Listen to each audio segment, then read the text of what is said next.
So, energy. Most Canadians eat, drink, travel, and shop, and yet they don't fully understand the role that energy plays in our everyday lives. But what if energy was restricted? For our great-grandparents, energy was in limited supply. People walked places. They preserved the food that they grew in their own gardens. They were very practical in caring for their possessions because they had to be. They were good stewards of their resources out of necessity. But in the past 80 years, energy has become increasingly plentiful, and as a result, Western society has access to any product or service that one may desire, which is great, but consideration is not usually given to how that it affects our planet. As a result, we have increase in our air pollution, or overflowing landfills, or contaminated rivers, oceans, lakes. This is a very critical time in our Earth's history. So we have to ask ourselves, are we good stewards of the resources that we have? Or do we fully understand that our behaviors affect the well-being of our planet? In the 12 challenges of this video, we ask you to change a behavior, drop a habit, or simply make an impact by just reaching out to others. Committing to one or more of our challenges could actually save money, reduce energy, and decrease the amount of pollution that we send up into our atmosphere. So what's stopping you? Record your successes and post them to Eagle Point Action for Energy Facebook page today.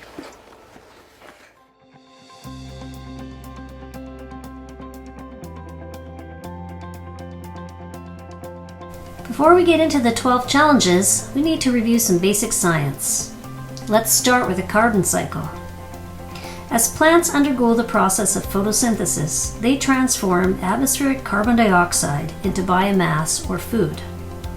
The carbon elements stored in plants are ingested by animals and converted to animal tissues. When plants and animals die, their dead bodies decompose, releasing carbon dioxide back into the air through the actions of bacteria and fungi. All living organisms release carbon dioxide into the atmosphere via respiration. Over a long period of time, the bodies of dead organisms may become fossil fuels. Fossil fuels are used by factories, power stations, and vehicles, to name a few. The combustion of these fossil fuels releases carbon dioxide into the air. As an ongoing process, Earth's oceans absorb and store carbon dioxide. The processes that store carbon are in a constant balancing act with the processes that emit carbon to the atmosphere. When sunlight travels to Earth, much of it is radiated back into space as heat. Some of that heat is trapped by a barrier formed by atmospheric gases such as carbon dioxide, water vapor, methane, nitrous oxide, and ozone, as well as man-made compounds. This atmospheric shroud traps enough heat to create a temperature on Earth which allows life to exist. This is known as the greenhouse effect. However, when the balance of carbon sinks and carbon emissions is upset, and too much carbon dioxide enters the atmosphere, the shroud around the planet grows, trapping more heat, causing Earth to warm up more and more. This rise in Earth's temperature can trigger warming ocean temperatures, changes in weather patterns, coral bleaching, melting ice caps, rising sea levels, ocean acidification, and other undesirable environmental catastrophes. What's all the science got to do with me? Well, watch these 12 challenges and you'll find out.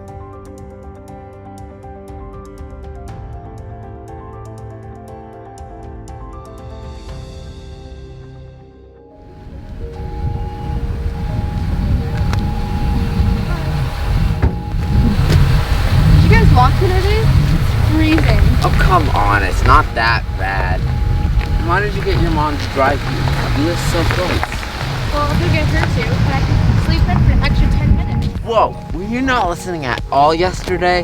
What do you mean? Do you not remember what Miss Kay said about how much energy is wasted driving kids to school? It's the same as charging 1,000 phones just per class. Well, that's a lot. I guess you're right. But it's just you walking home. And it's winter. The way I figure is if I walk every day for a month, that's just 1,000 charges only for me. And that's not a lot, but at least I feel like I'm doing something. Yeah, I guess you're right. And I brought a friend. Yeah. Hey! Wait up! Did you walk here today? It's freezing. Hey, I want to do my part too.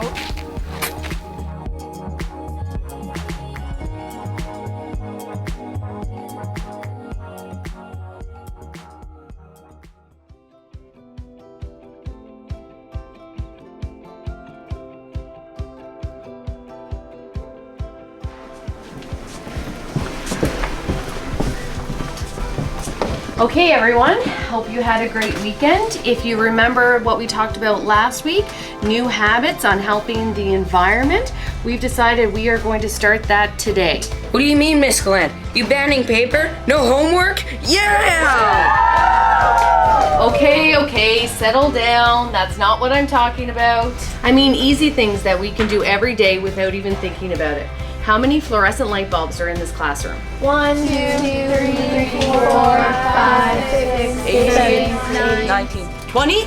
Wait, that's it, 20. So I've looked into it, and these are 32 watt bulbs. Now 20 of them produce approximately 6 kilograms of carbon emissions into the atmosphere every day. That's the same as driving 20 kilometers. Now watch. What do you guys think? It's a little bit darker, but I can see fine. See, we just cut 20 kilometers in half. Hey, Great job, that's everybody. good. Oh my God. Now let's move on to math.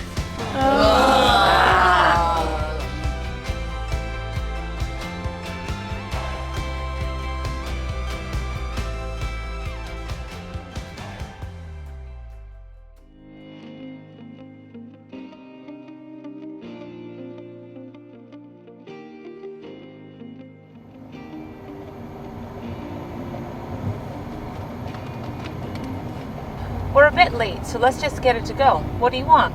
I'm starving. Can I get 2 cheeseburgers? Yeah, sure. Hopefully this line doesn't take too long. Can I get 2 cheeseburgers, please?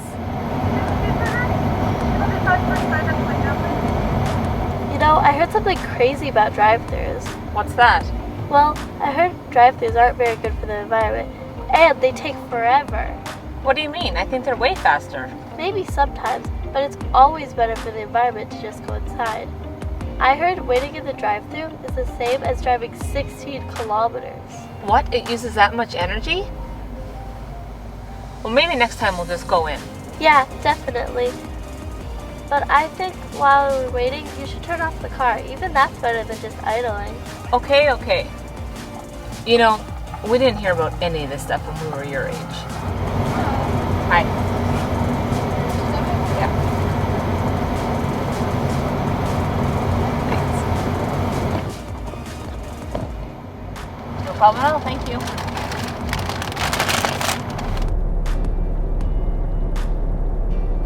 You know, you're a pretty smart kid. Must be the cheeseburgers.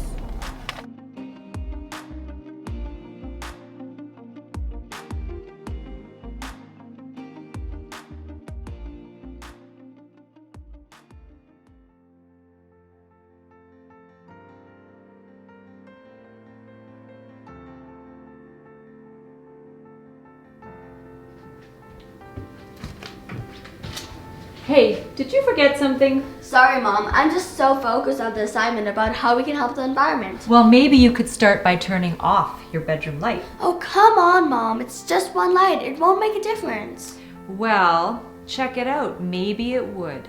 Oh, fine. I will. P.S. Can I have some money to go to the movies this weekend? Well, maybe if you get an A on this assignment.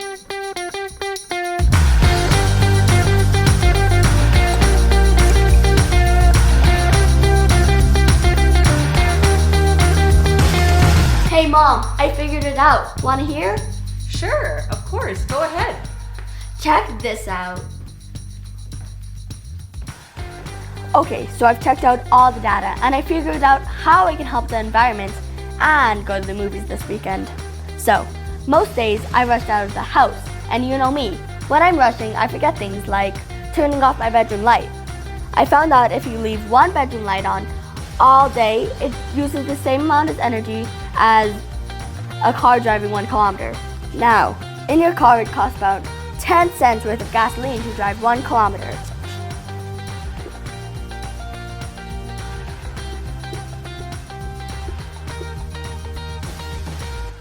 So, every day I turn off my lights. Technically, I'm saving you 10 cents. With me so far? Now, 1 kilometer a day is 7 kilometers a week.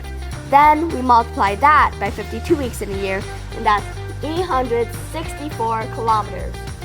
So, I found out that if I turned off my bedroom lights every day, I prevent 100 kilograms of carbon dioxide emissions from entering the atmosphere and save you about $40. Well, that's some great research you've done. I think you're going to do very good on this assignment. Good enough to get that $40 I just saved you?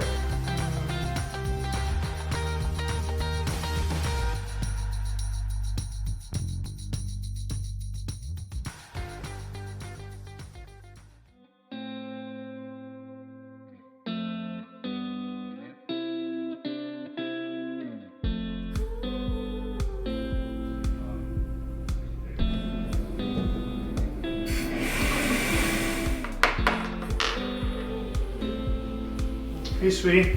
Can we talk for a quick second? Sure, Dad. I'm worried that you're on your phone too much. You've been spending at least 5 hours a day on it. I've read that there's all sorts of problems associated with being on your phone so much. Now at this point, I still wasn't really listening, but let's fast forward.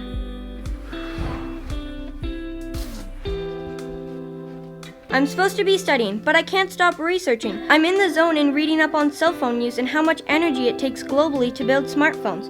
And it turns out my dad has a point. Now I know what you're thinking, and I'm with you.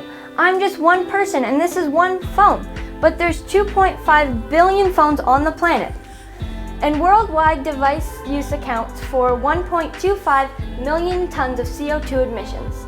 This inspired me to investigate further. Hey, take your feet down.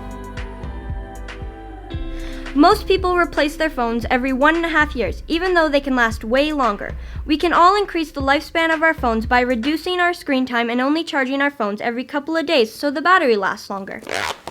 So, by cutting my screen time down, really, I'm helping the environment.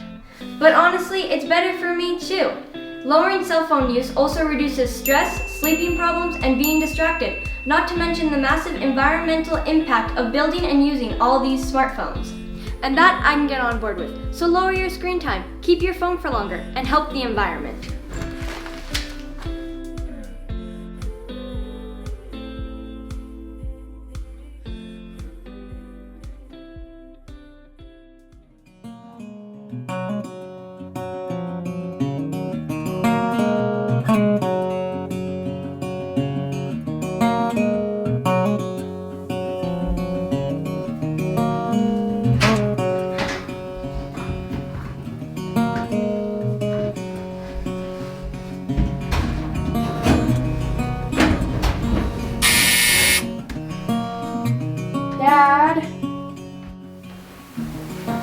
Dad, I think our dryer is broken. All of my clothes are coming out like they're 100 years old. Well, did you try hanging them up? Come on, that's a myth.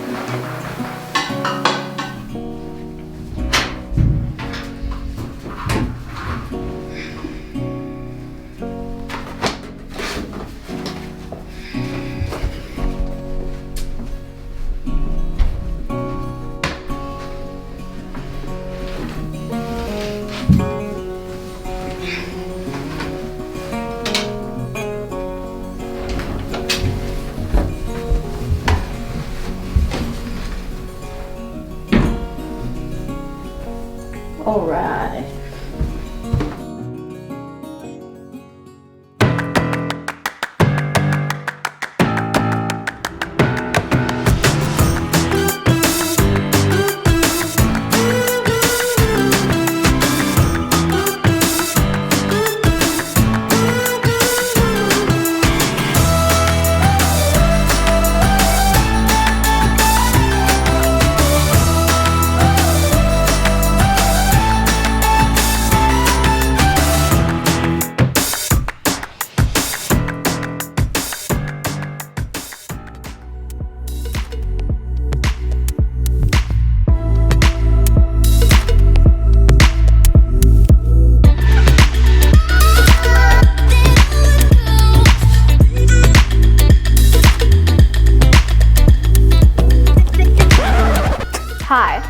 an actor, cast to play an average junior high student.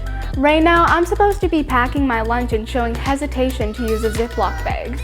But it's 3 o'clock in the afternoon, and the producers of this film already brought me lunch before we even started shooting. And it's not even a real kitchen, we're on set. But that doesn't matter. What matters is the lesson we learned from this scene. Nearly 30% of all waste products produced by humans is packaging waste and disposable containers. A lot of this stuff contains BPA, and some of the BPA can leach into your food. Not to mention, it's super expensive to recycle and releases toxic chemicals like dioxin. Packing your lunch in reusable containers is better. Using any of these is still much better than using disposable. Don't trust me though, I'm just an actor. But it's not that hard to do, and it's good for our environment. So decide for yourself.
Honestly, I never thought about shopping here. I usually go to the big stores where they have everything. Yeah, I know, but it's not much harder to come here. Plus, they have great stuff anyways.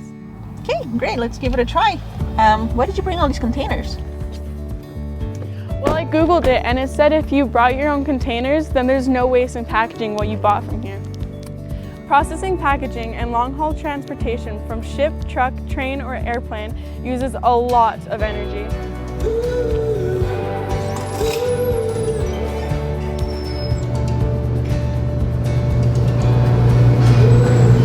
How are you? Good, how are you? Good. So my daughter here is really keen on reducing the greenhouse gas emissions, and we decided to bring our own containers. Oh, perfect. That works great. We can help you with that. Also, our suppliers are locally sourced, so it cuts down on our transportation and reduces our emissions.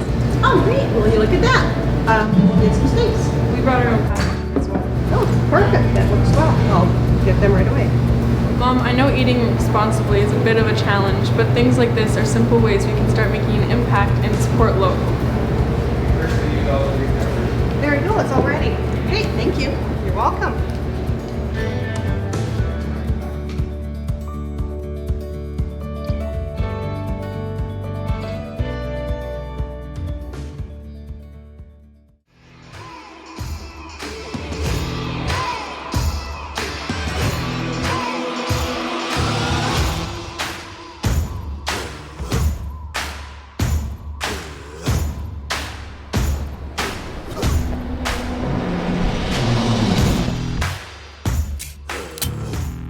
I got to borrow my mom's car for a week, and it was epic.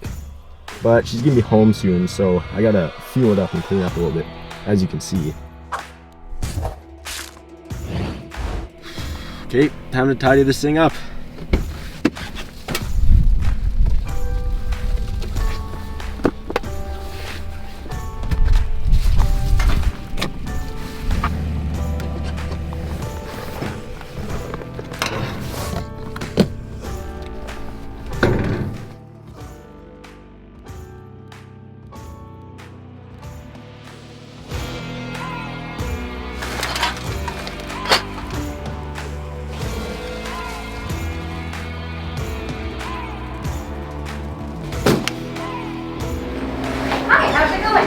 Hey there, I was just wondering if you have any recycling bins around here? Actually we do. The red container right there is a recycling bin, it's just unmarked. Oh, that's great.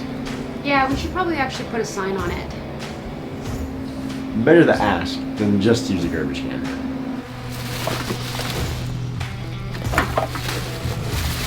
We should try to recycle everything we can.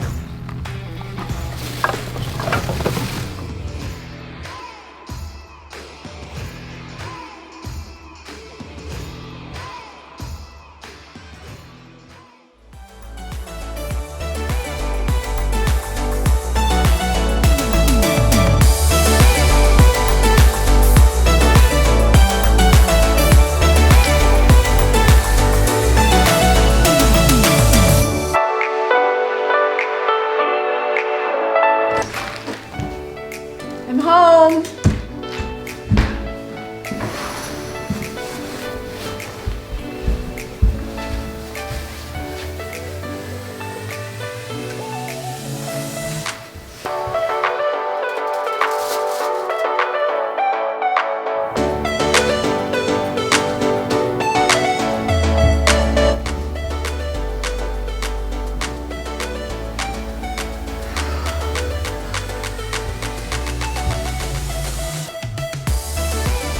Hey, what's going on in here?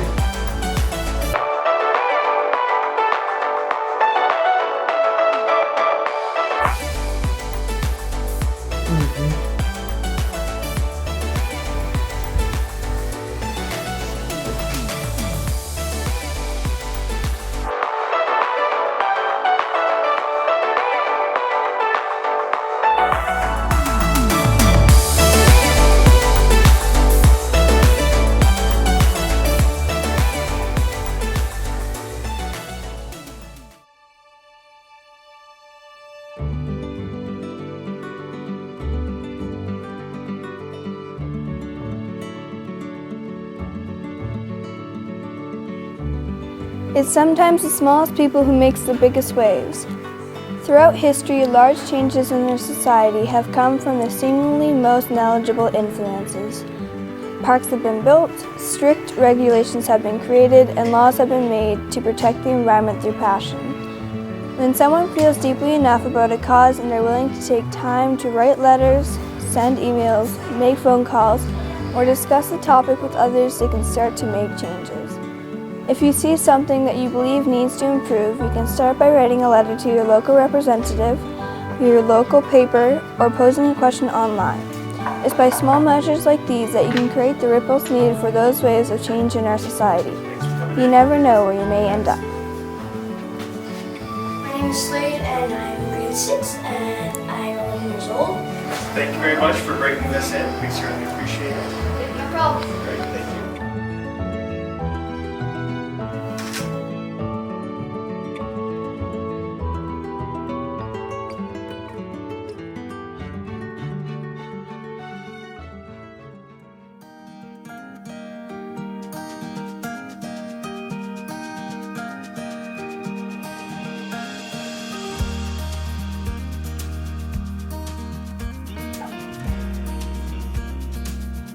So I heard you watched the new Action for Energy movie. You think you're up to the 12 challenges? I'm ready to give it a try. Are you with me? I think so. The 12 challenges seem pretty easy to me. I agree. So how do we start? Well, you just go to Action for Energy Facebook page and you download the challenges. You got easy. You got intermediate, right? And then of course, hard. Hard? That sounds a bit extreme. Come on, it's only for 10 days. We can do this. What do we do after we've completed the challenges? You just email our completed forms to the address on the page. And get this, the Action for Energy team actually calculates what difference it made, the greenhouse gas that went into the environment. They can do that? That's pretty cool. I know, right? It's actually amazing. Like Lorax said, unless someone like you cares a whole awful lot, nothing is gonna get better. It's not. You can do the challenges with your class or family. We can make a difference.